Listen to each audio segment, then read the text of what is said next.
So we have a side-by-side comparison between the Fenix 7X Solar and the Marq Aviator 2nd generation. So the Garmin that I have is the I think it's a 45, the 45 face. So it's a little bigger face. It might even be the 55, and that's the 45. But I use this for swimming and everything else that you can use it for. And like I said, you can go, and it has all the different functions to where you want to run. The only thing different with this and this is that this one has the solar face, and technology really took off when the solar face first came out.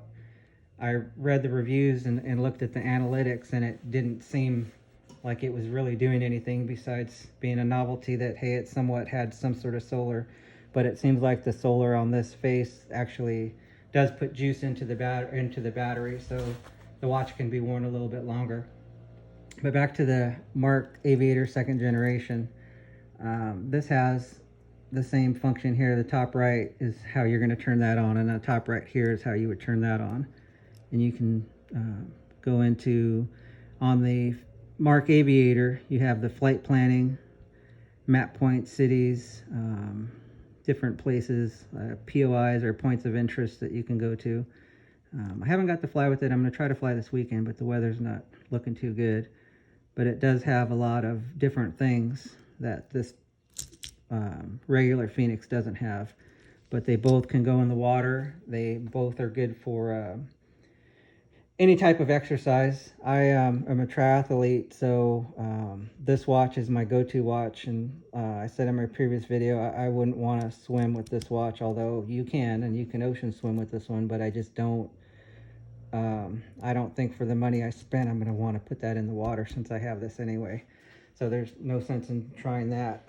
This did come with a different charge cord. So this just kind of magnetically snaps in. USB, or what is that, the Fire. So it goes in. I have your you have your two different time zones for airports. So I have Gillespie Field time, and then that's JFK. On the outer face, on the bezel, you have the blue arm, which is the Zulu time, and then you have the regular arms on a watch.